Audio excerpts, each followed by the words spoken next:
e depois a gente abre para todo mundo, quem quiser participar. Mas abra comigo sua Bíblia, lá em Provérbios, capítulo de número 2. Provérbios, capítulo de número 2.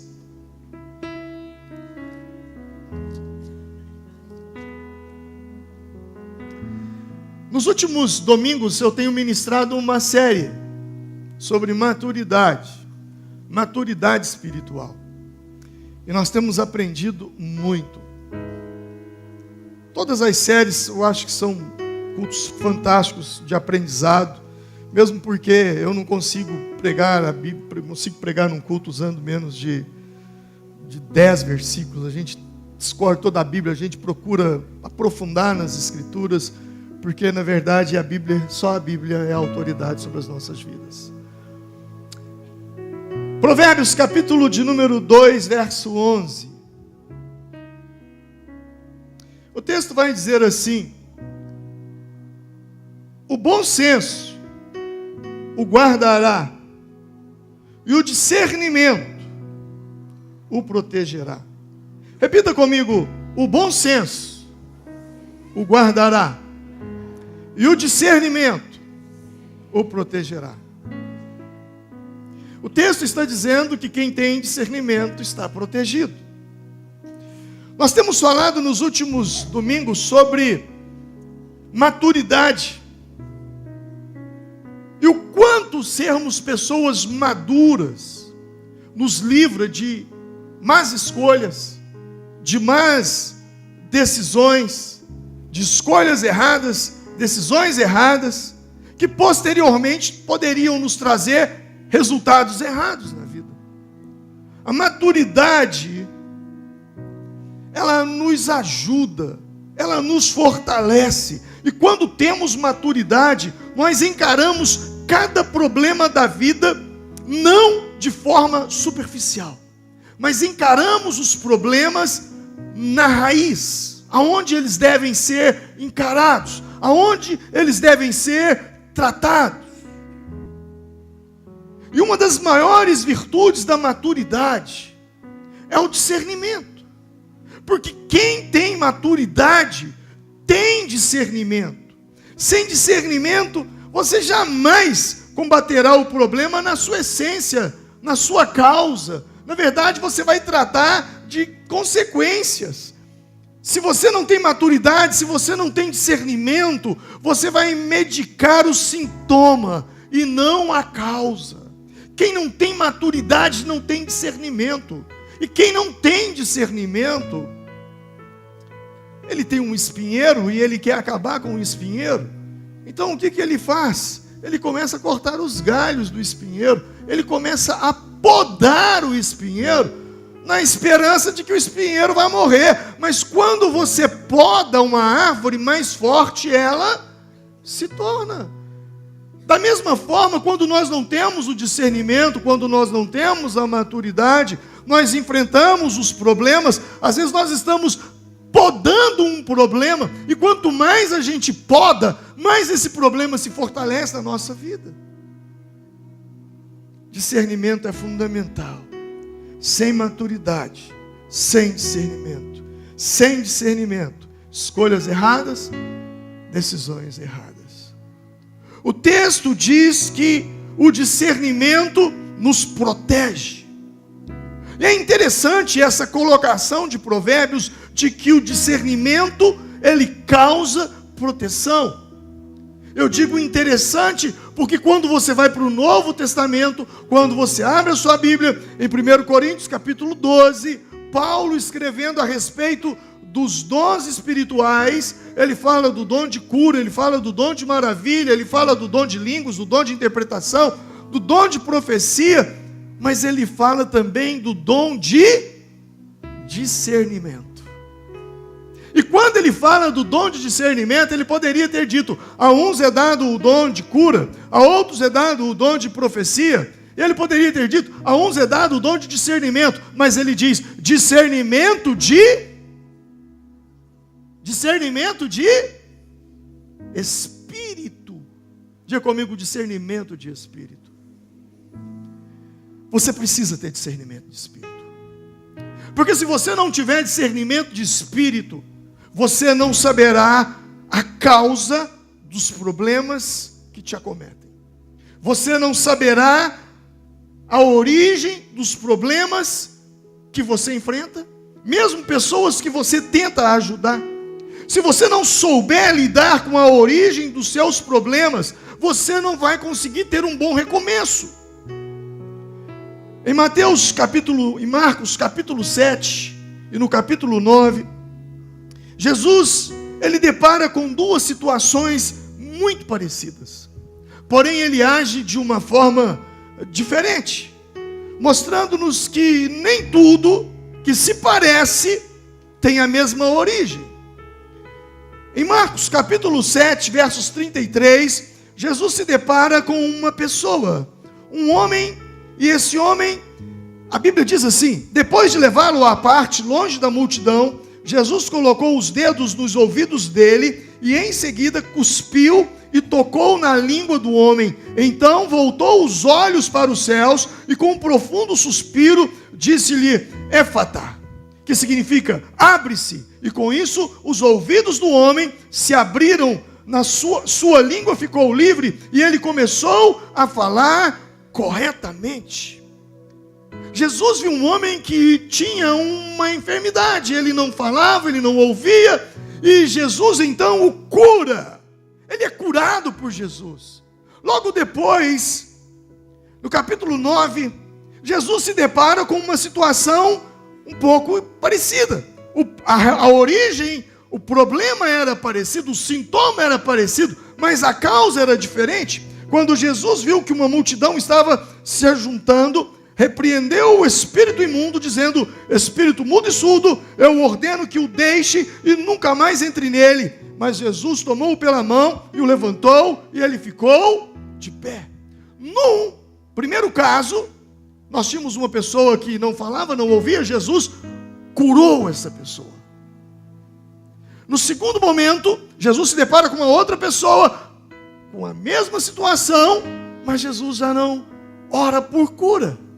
Jesus usa de libertação, mostrando que nem tudo que se parece tem a mesma origem, é a mesma causa. Problemas parecidos, origens diferentes. Um era uma doença física, o outro era uma libertação espiritual. O problema é que quando você não tem maturidade, quando você não tem discernimento, e a falta de discernimento pode impedir você de resolver os seus problemas, porque você pensa que o seu problema é uma coisa, enquanto ele é outra completamente diferente.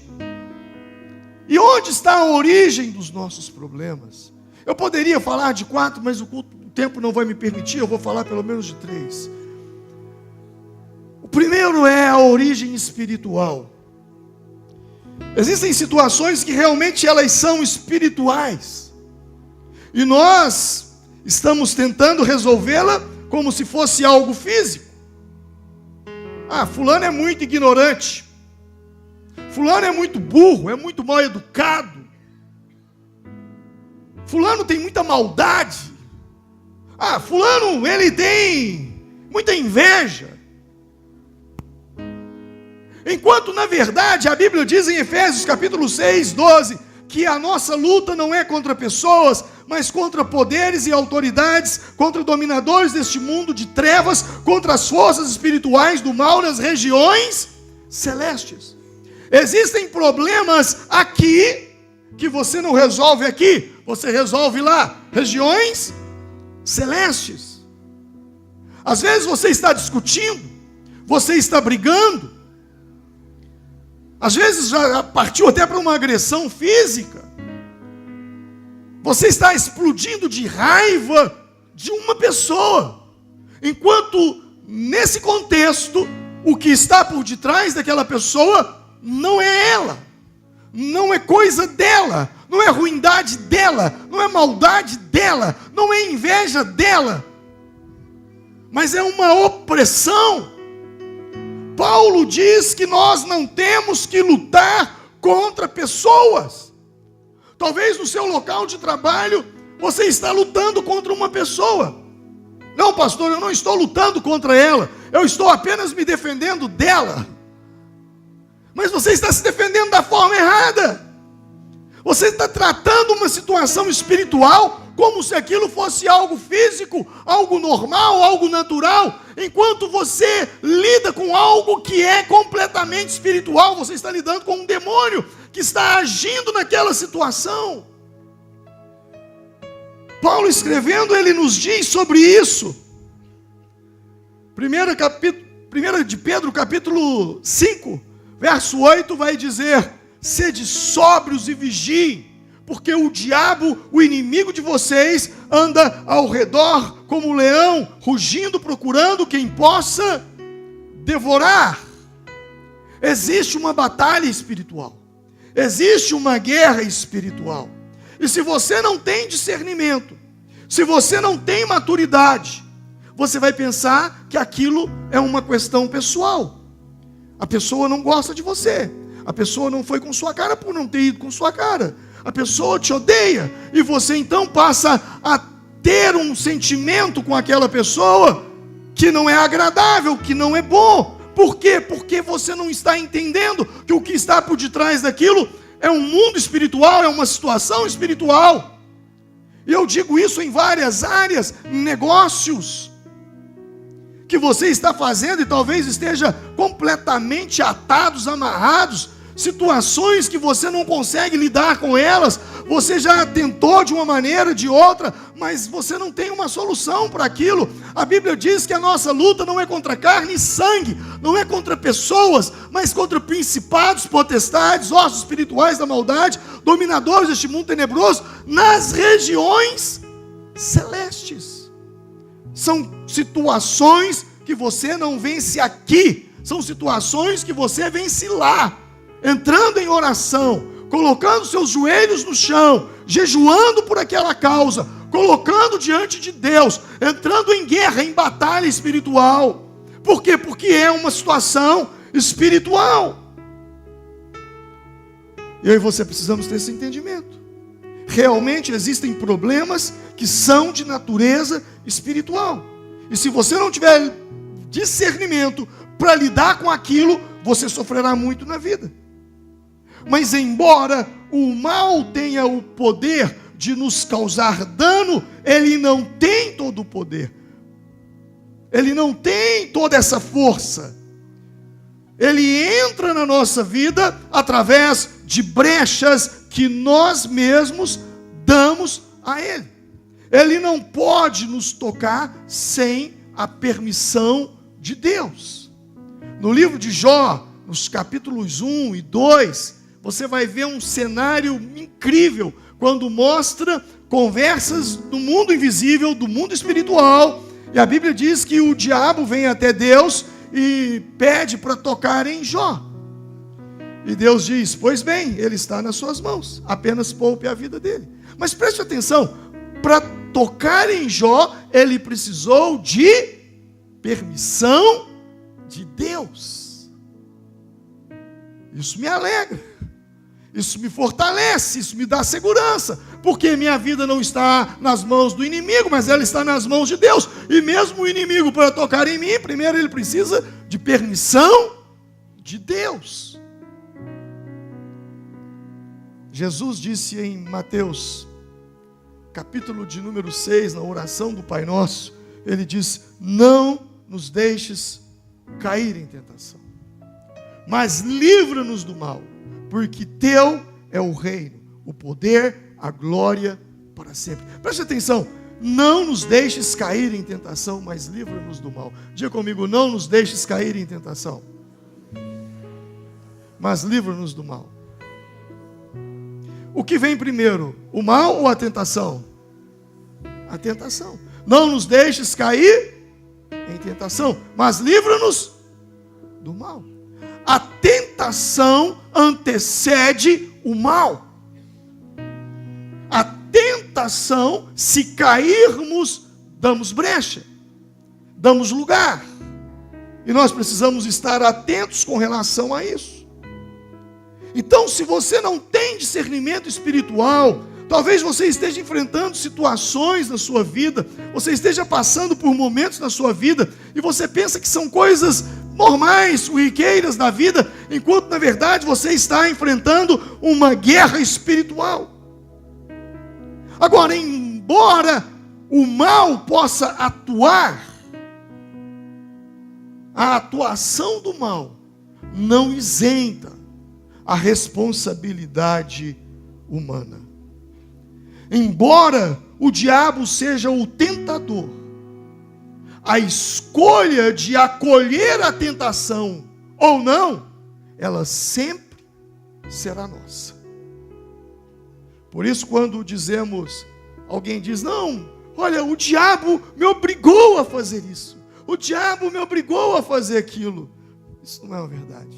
Isso, na verdade, só demonstra a nossa dureza de coração, em não reconhecer o nosso pecado diante de Deus. E essa mania de falar, o diabo me fez fazer isso, o diabo me fez fazer aquilo, tem uma origem.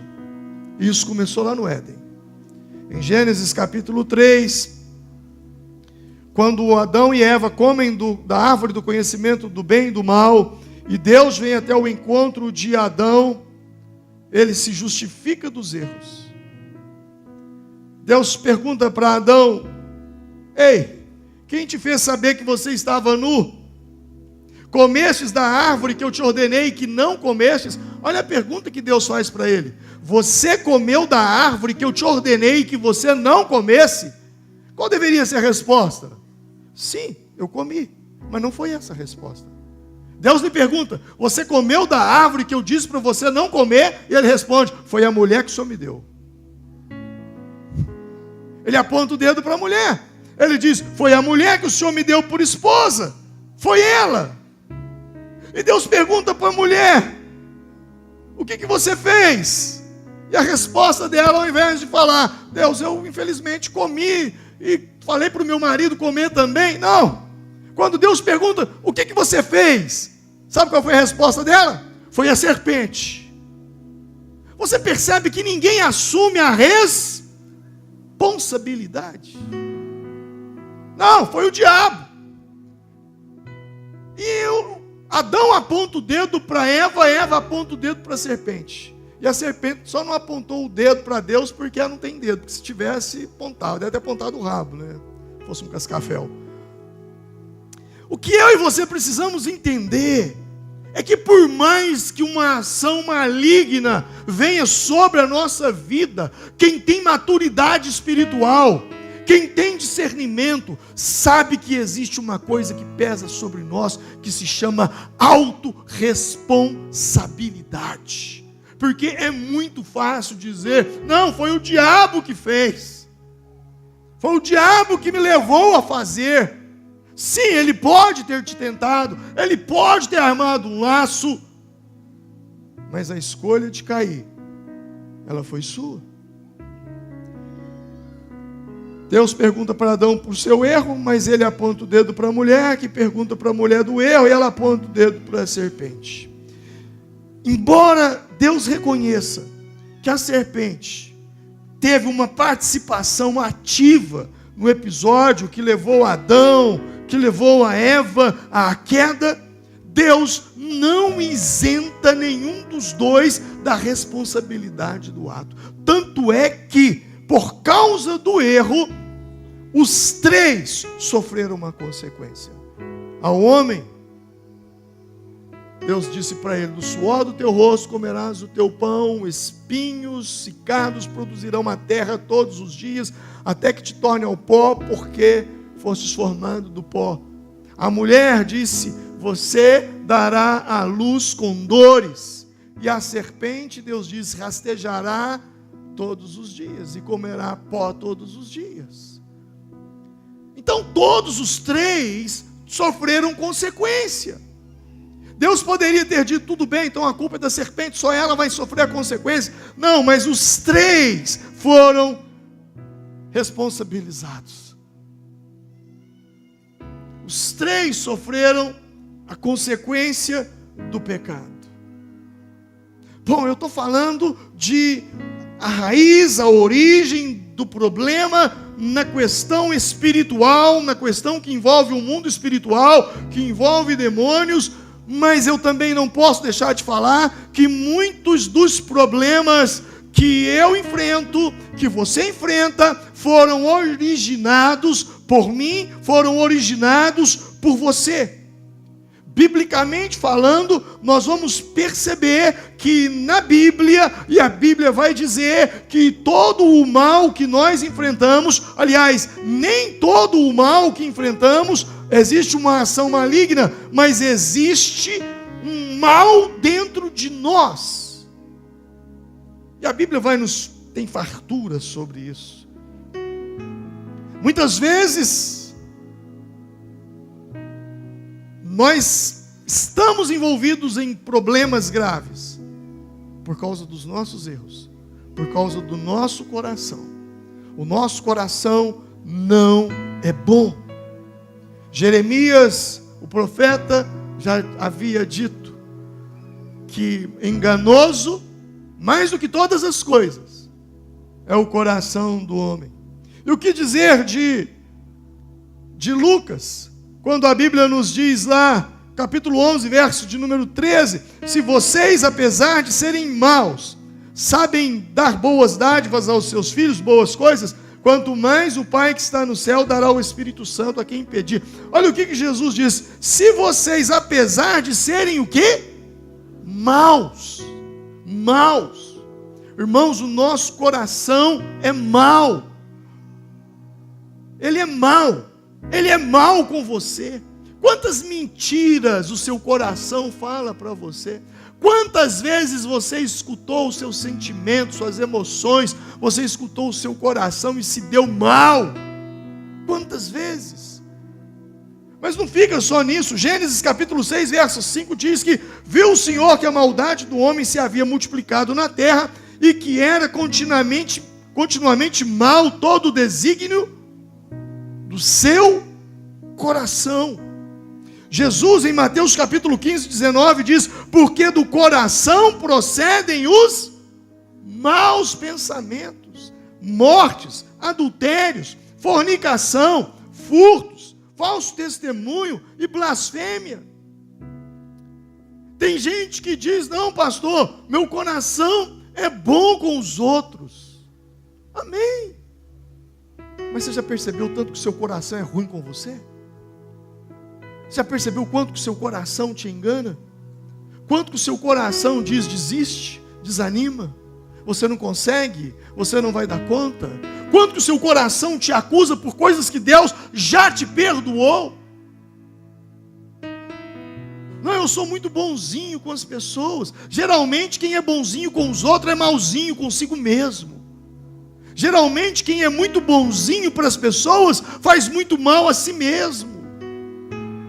Tem um relacionamento tóxico consigo mesmo. Por isso Jesus disse que nós devemos amar o próximo como a nós mesmos. E amar a nós mesmos, amar ao próximo, talvez diz é fácil. Mas o princípio de amar o próximo é como você ama a si mesmo. E se você não se respeita, como é que você vai respeitar os outros? Pense o quanto o seu coração te faz mal, o quanto o seu coração te perturba, o quanto o seu coração te coloca ansioso por coisas que jamais acontecerão, o quanto que o seu coração pesa dentro de você com preocupações. Tem gente tomando muito remédio por causa do coração. Eu não estou falando de problemas cardíacos, estou falando de problemas emocionais. Quando fala de coração, assédio das emoções, assédio dos sentimentos. Então o nosso coração, nós precisamos entender, ele não é bom. E esses textos aos quais me referi aqui, eles falam do quanto o nosso coração não é bom. E que nem todo tipo de mal é proveniente do inimigo, mas é proveniente de nós mesmos em muitas situações. O apóstolo Paulo escrevendo aos Gálatas, ele diz o seguinte lá, ele vai falar, ele vai dizer aos Gálatas, capítulo 6, verso 7, não erreis. de Deus não se deixe escarnecer, porque tudo que o homem semear, ele também colherá. Eu vou repetir: tudo que o homem semear, ele também o quê? Colherá. Então talvez situações que você está passando hoje, não foi o diabo, foi você que implantou, e a colheita veio, a colheita chegou, e o que você está colhendo é o que você plantou. Então nós precisamos entender que existem situações que realmente é o inimigo, mas existem situações que fomos nós mesmos que provocamos, fomos nós mesmos os responsáveis por muitos dos nossos problemas e de insucessos na vida. Quantos de nós sofremos por causa de um ato errôneo do passado, que ainda não foi consertado? Às vezes algumas pessoas chegam para mim e dizem: pastor, eu estou tendo sonhos terríveis. Eu tenho sonhos às vezes de que parece que eu estou sendo engolido por um abismo. Eu tenho sonho às vezes de que alguém vem me violentar. Eu tenho sonhos terríveis. Os meus sonhos são os piores. Será que é uma opressão maligna? Pode ser. Mas muitos dos sonhos assim, na verdade, não são opressões malignas. Existe opressão maligna no sonho, sim, mas muitos são problemas nossos não resolvidos aqui dentro. E o tal do abismo que está te puxando, ou de alguém que está te perseguindo, talvez é um perdão que não foi liberado. Muitas vezes sonhos, pesadelos. Eu não estou falando de você ter comido aí 4 pratos de feijoada e deitar e dormir, depois sonha que o porco está correndo atrás de você. Você que vai no carrinho de sanduíche, come lá 2 ovos, mais não sei quanto de bacon, depois fica sonhando com uma galinha gigante querendo te devorar. Não estou falando disso. Eu estou falando desses pesadelos frequentes. Sabe, irmãos, às vezes isso acontece comigo. Eu então vou para a oração e me pergunto: Deus, o que dentro de mim não está resolvido? Aonde eu preciso resolver? A quem eu preciso pedir perdão? A quem eu preciso perdoar? Que áreas lá atrás? Às vezes são coisas que nem você se lembra, mas são coisas da sua infância que ainda não estão resolvidas, coisas da sua adolescência, traumas que você teve com os seus pais, com os seus irmãos, com a sua família, que ainda não estão resolvidos dentro de você, coisas que você nem se lembra, mas ainda não acabaram, ainda não chegou num desfecho, ainda não foi concluído, e todo problema enterrado vivo, ele nunca morre. E aquilo às vezes vem em forma de sonhos. Então é hora de você ter maturidade espiritual, ter discernimento e começar a orar. Sabe, irmãos, essa semana eu fiz uma lista. Eu fiz uma lista de coisas que durante essa semana de ativação eu preciso falar com Deus. Eu preciso resolver com Deus. Tem vindo alguns sentimentos dentro de mim que eu sei que não são meus. E eu preciso resolver isso em oração. Eu preciso perguntar a Ele e ter clareza para que eu trate disso. É isso que é oração, é você apresentar a Deus. Não me cabe falar aqui um pouco sobre a janela de Johari, que é incrível, mas eu já falei isso em vários cultos. Em 2022 eu falei muito sobre isso, que existem coisas na sua vida que você sabe, problemas, áreas problemáticas suas, que você sabe, mas que a sua esposa não sabe, seu marido não sabe, mas você sabe. Mas existem problemas na sua vida, que a sua esposa sabe, que as pessoas que convivem ao seu redor sabem, mas você não sabe. Existem problemas na sua vida que você sabe e todo mundo sabe, mas existem problemas na sua vida que nem você mesmo sabe. São aqueles problemas que Paulo, escrevendo aos Romanos, diz: miserável homem que eu sou. O bem que eu quero fazer, eu não consigo. O mal que eu odeio, que eu abomino, está sempre diante de mim. Quem me livrará desse corpo de morte? Ele lidava e lutava com algo que era mais forte do que ele. Existem situações em nossas vidas que são mais fortes do que nós, e que dirigem as nossas decisões, dirigem as nossas escolhas, dirigem as nossas crenças e, consecutivamente, dirigem os nossos resultados na vida. E são coisas que nós não podemos nos omitir em oração. São coisas que nós precisamos nos ajoelhar, nos colocar diante de Deus e apresentá-las ao Senhor. E às vezes dizer: Deus, existe alguma coisa na minha vida que eu não consigo ver? Senhor, existe alguma coisa que eu estou fazendo que eu não sei que isso está desagradando? Isso faz parte da nossa vida com Deus. Eu amo Isaías capítulo 6, quando no capítulo 5 ele lança vários ais: ai daquele que bebe, ai daquele que joga, ai daquele que é corrupto, ai daquele. Mas no capítulo 6 ele tem uma visão incrível do Senhor assentado no trono. Ele diz: ai de mim. Ele para de ver problema na vida das pessoas e começa a olhar para si mesmo. Ele diz: eu sou um homem de lábios impuros e vivo no meio de um povo de impuros lábios. E quando ele reconhece isso, imediatamente a Bíblia diz que um ser celestial sai com uma tenaz, uma brasa, e toca nos lábios dele. Quando você reconhece, Deus te ajuda. Mas o mais incrível é que ele ouve uma conversa no céu, e a conversa dizia assim: a quem enviarei? Quem há de ir por nós? E ele ouve aquela fala, e ele se prontifica em oração. E eu amo em algumas versões, em uma versão que diz assim: eis-me aqui, envia-me a mim. Diga comigo: eis-me aqui, envia-me a mim.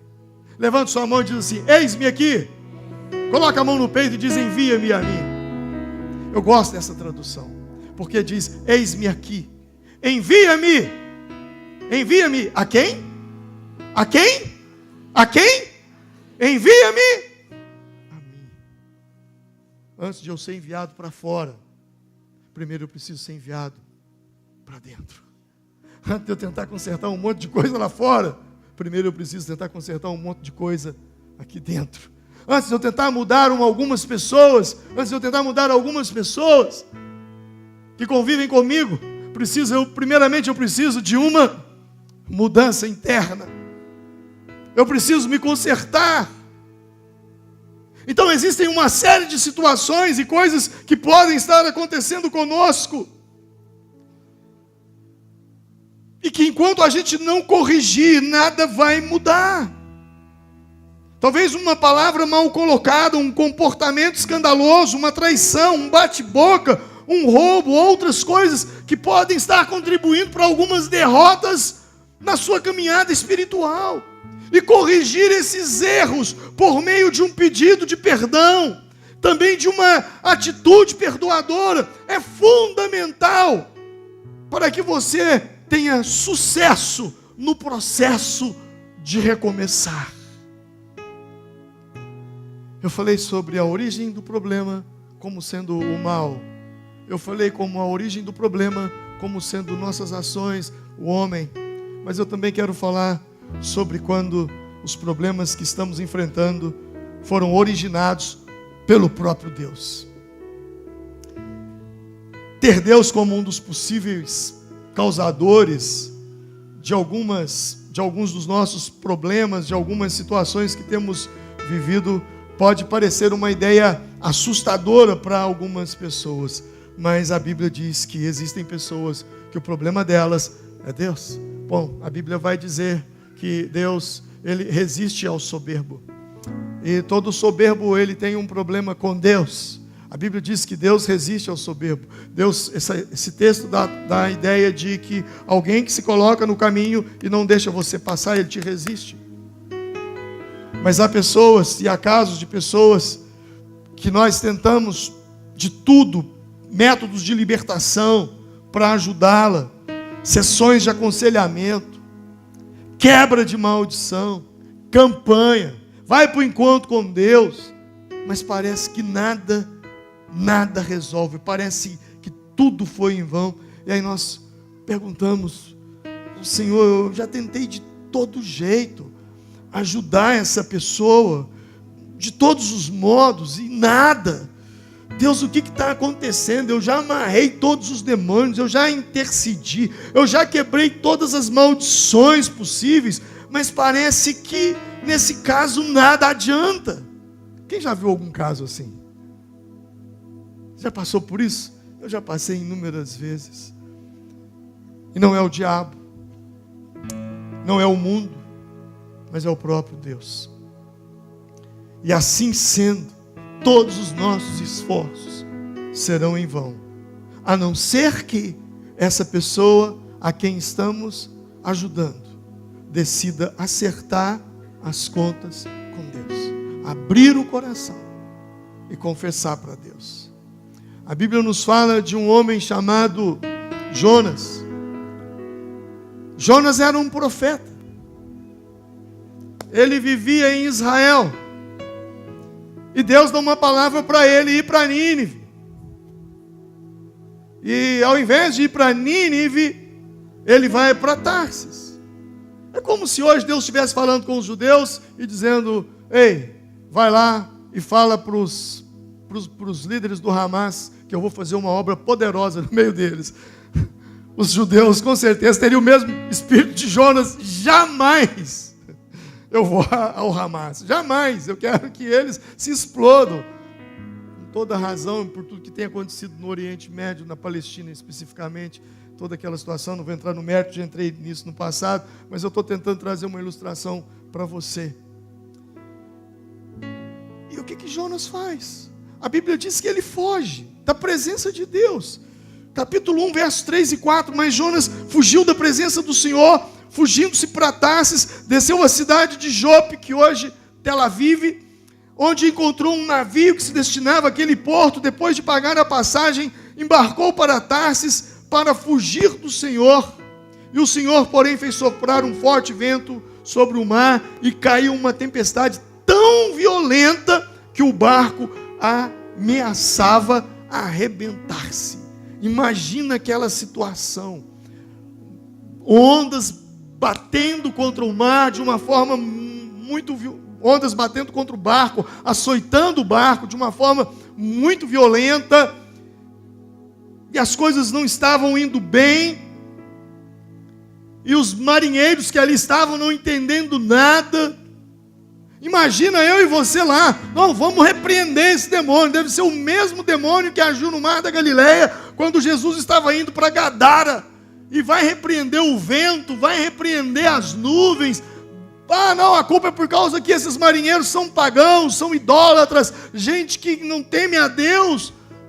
Mas não era nada disso. O grande inimigo daquele navio não era o diabo. O grande inimigo daquele navio não eram os pagãos que estavam ali, nem tampouco a natureza que se portava de uma maneira hostil contra a vida deles, mas era o próprio Deus. Eu fico imaginando depois, se o Jonas vem aqui na igreja e diz: pastor, eu preciso de um aconselhamento com você. Eu vou ouvir o profeta Jonas, eu não conheço a vida dele. E ele começa a me dizer: pastor, sabe, eu era um profeta muito usado por Deus, mas de um tempo para cá as coisas não fluem mais.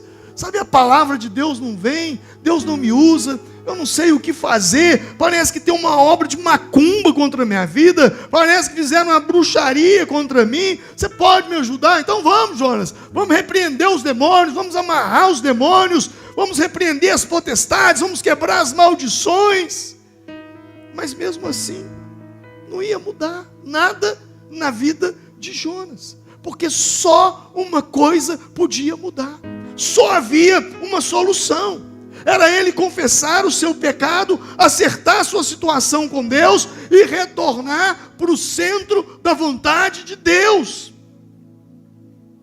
Então existem coisas na nossa vida acontecendo que talvez é o próprio Deus permitindo que situações aconteçam, para que eu e você, então, em um dado momento, passamos a buscá-lo com um arrependimento e confissão de pecado e voltar para o centro da vontade dele. E se os marinheiros viessem se aconselhar comigo? Pastor, nós somos marinheiros e nós estamos numa viagem, está acontecendo uma série de coisas. Eles me ligam do celular: olha, a coisa está feia aqui. Sabe, pastor, os ventos estão fortes, as ondas terríveis, as nuvens, raios, relâmpagos. Nós vamos morrer aqui, estamos em alto mar. Eu poderia orar com eles, orar por eles, amarrar, sei lá o quê. Mas só uma coisa poderia livrá-los daquilo: jogar Jonas no mar. Tem gente que precisa sair da sua vida para você ser abençoado. A gente não quer, mas tem pessoas que nós não podemos tê-las perto de nós. Existem pessoas que nós não podemos ter conosco no barco. E não é oração, não é jejum, não é campanha, é simplesmente atitudes e decisões que nós precisamos tomar. O fato do Senhor colocar obstáculos em muitos dos nossos caminhos pode indicar que Ele quer que percebamos que fora da presença dEle, nós não iremos conseguir. Isso me faz lembrar o filho pródigo. E você conhece a história daquele jovem que disse para o seu pai: pai, dá minha parte da herança. E ele pega a herança e vai para uma terra longínqua. E me assusta quando ele vai para uma terra longínqua e gasta tudo. Ele poderia ter gasto, não numa terra longínqua, mas era o tipo de gente que dizia para si mesmo: eu vou para uma terra longínqua fazer o que eu quero, porque eu não tenho que dar satisfação para ninguém. E não quero dar satisfação para ninguém. Esse é o maior erro que uma pessoa pode cometer. Eu quero dar satisfação. Eu preciso dar satisfação. E quanto mais satisfação eu dou, mais seguro eu me sinto. Quanto mais satisfação eu dou, mais protegido eu me sinto.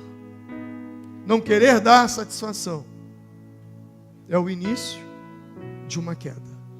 E foi o que aconteceu com ele. Ele gastou tudo o que tinha. Chegou um momento na vida que ele já não tinha mais o que comer, o que gastar. E ele se vê numa situação de entrar dentro de um chiqueiro para comer comida de porcos. E aí a gente fica perguntando: mas por que Deus permitiu tudo isso? É simples: para que aquele jovem caísse em si mesmo e se lembrasse de como era a vida dele antes da queda. O texto diz: caindo em si, disse: quantos empregados de meu pai têm comida de sobra e eu aqui morrendo de fome. O texto diz que ele caiu em si. Essa é uma boa queda. É quando você cai para dentro. Imagine esse homem passando por situação difícil. E aí os irmãos da igreja, o grupo de ação social da igreja diz: precisamos, pastor, mobilizar uma cesta básica. Encontramos um jovem que está comendo lavagem, que está comendo comida de porcos. Nós precisamos ajudá-lo. E aí então a gente pergunta aqui na igreja: quem pode doar arroz, feijão? E aí nós montamos uma boa cesta básica e vamos entregar para o filho pródigo, porque ele está passando necessidade. Eu te pergunto: ajudaríamos? Não. Ele não precisava de uma cesta básica. Vamos amarrar esses demônios, porque entrou um demônio nele, ele era próspero e agora ele está pedindo esmola. Vamos orar por ele para expulsar esse demônio da miséria da vida dele. Não vai adiantar. Só uma coisa poderia adiantar na vida dele. Caindo em si, disse: voltarei para o meu pai e direi para o meu pai: pai, pequei contra o céu, pequei contra ti, não sou mais digno de ser chamado de teu filho. É isso que ele faz. Esse filho pródigo, ele necessitava naquela ocasião, não era de uma cesta básica, não era de um trabalho, não era de uma libertação, Não era de uma quebra de maldição, mas sim voltar para a casa do Pai, retomar o caminho que um dia ele havia abandonado. Deus permite todas essas coisas para que nós nos voltemos para Ele. Eu tenho a plena certeza de que Deus permite que áreas da nossa vida não venham prosperar, pois Ele deseja que voltemos a Ele em atitude de arrependimento, em atitude de busca. Deus permite essas coisas, bloqueios, barreiras, obstáculos na nossa vida, não como o diabo coloca, não como os nossos próprios erros colocam, mas com uma finalidade de amor para nos consertarmos com Ele. Eu estava lendo sobre a vida de José, eu estava meditando sobre a vida de José. Quantos obstáculos José teve? Quantos problemas José teve? Eu estava pensando nos verbos. Primeiro ele foi odiado pelos irmãos. Depois ele foi traído pelos irmãos. Depois ele foi vendido para os ismaelitas pelos irmãos. Depois ele foi comprado no mercado de escravos por Potifar. Depois ele foi caluniado pela mulher de Potifar. Depois ele foi preso sem ter culpa alguma. E aí então ele sai da cadeia e se torna governador do Egito. Cada um desses verbos foi uma prova para José. E cada reação à prova definia a próxima fase. Alguém me disse, mas pastor, a prisão de José no cárcere deve ter sido algo muito difícil para ele de entender aquilo. E eu perguntei para essa pessoa, o que é pior? Ficar preso num cárcere ou ficar preso na mulher de Potifar? Eu preferi o cárcere 1000 vezes. 1000 vezes. De estar numa cadeia, preso, com uma consciência tranquila, do que estar preso num relacionamento com uma consciência pesada. E o que me chama a atenção é que a prisão que você escolher vai definir o seu futuro.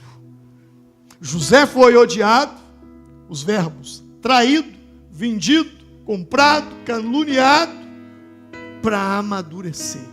Porque amadurecer dói. Crescer dói.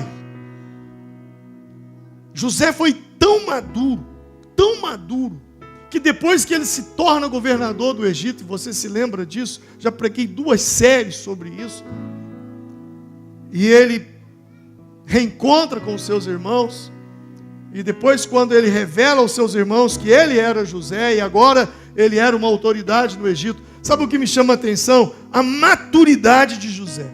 José foi tão maduro, que ele perdoou os irmãos, ele ajudou os irmãos, mas ele não convidou os irmãos para morar com ele no palácio. Em Gênesis 45, 10 e 11, a Bíblia diz assim: Tu viverás na região de Gósen, e ficarás perto de mim, tu e teus filhos, os teus netos, tuas ovelhas, teus bois, e todos os teus bens, eu te sustentarei ali, porque ainda haverá mais 5 anos de fome. Do contrário, tu e tua família e todos os teus rebanhos acabarão na miséria. Olha que interessante. Ele traz a família dele para morar no Egito, mas não os leva para morar no palácio. Porque maturidade é você saber perdoar, é você saber ajudar, sem trazer de volta para a mesa quem um dia te julgou no fundo do poço. Isso é maturidade. E por que não falar de Davi para fechar? Você se lembra da vida de Davi, das histórias de Davi. Qual foi o momento que Davi teve mais forte Na sua opinião, qual foi o momento que Davi teve mais unção de Deus sobre a vida dele? Para mim, e pelo meu conhecimento bíblico, foi quando ele lutou contra Golias. Você lembra? Ele era um garoto, não tinha experiência, era um menino. E ele foi para a luta. E a Bíblia diz que o Golias, o gigante, o filisteu, ele veio. E Davi, com uma funda, uma pedra, ele derrubou Golias. Mas qual foi o momento mais fraco de Davi? Qual foi o momento que Davi estava mais distante de Deus? Mais fragilizado? Mais fraco? Você lembra? Foi quando ele estava no palácio, no terraço. E lá de cima ele viu Batseba se banhando. E aí então ele provoca uma situação de um adultério seguido de um homicídio. Presta atenção nisso. O momento em que Davi esteve mais forte foi quando ele venceu Golias. O momento que Davi estava mais fraco foi quando ele caiu em adultério. Mas preste atenção. Quando Davi venceu Golias, aonde Davi estava? Se você leu a Bíblia lá em Samuel, você vai ver que ele estava no vale de Elá. Ele estava num lugar baixo. Tão baixo que havia um ribeiro. Não tem ribeiro nas montanhas, ribeiro está nos vales. No vale de Elá. E ali no vale de Elá, ele então pega 5 pedras e vai para a guerra, para a luta com Golias. O momento que Davi estava mais forte, ele estava no lugar mais baixo. E quando Davi estava mais fraco, mais distante de Deus, aonde ele estava? No terraço do palácio, no lugar mais alto. Então, o que eu vou te dizer é: cuidado com os lugares altos. Domingo eu terminei a mensagem dizendo: o homem, ele é provado pelos louvores que recebe. O homem não é provado pelas críticas, pelo fracasso, pelas quedas, mas o homem é provado pelos aplausos que recebe. Cuidado com os lugares altos. Cuidado. Quando Davi estava no lugar baixo, ele estava no lugar de maior força. E isso me lembra o que Paulo disse em 2 Coríntios capítulo 12. Quando ele ora a Deus por uma situação que ele estava, já não suportava mais, um espinho na carne. Ele diz: Deus, eu não suporto isso mais. Ele ora, ele busca a Deus. E então o Senhor diz a ele: minha graça é suficiente para você, pois o meu poder se aperfeiçoa na fraqueza. Portanto, me gloriarei ainda mais alegremente nas minhas fraquezas, para que o poder de Cristo repouse em mim. Por isso, por amor de Cristo, regozijo-me, alegro-me nas fraquezas, nos insultos, nas necessidades, nas perseguições, nas angústias. Pois, quando sou fraco, aí então é que sou forte. É quando eu estou nos lugares baixos, nas provações, quando tudo dá errado, quando eu não tenho recursos, quando eu não tenho armas de guerra, quando eu tenho apenas uma funda e pedrinhas, quando eu tenho um inimigo que é muito maior do que eu, mais preparado do que eu, é quando eu me sinto fraco. Aí então é que eu sou forte. Talvez você veio aqui nessa noite vivendo um momento tão difícil na sua vida, tantas coisas acontecendo com você, você se sente tão impotente diante dessas situações, você não tem mais argumento, você não sabe mais o que fazer. Eu quero te dizer, você veio ao lugar certo, e você está no ponto certo para um recomeço. Vamos nos colocar em pé.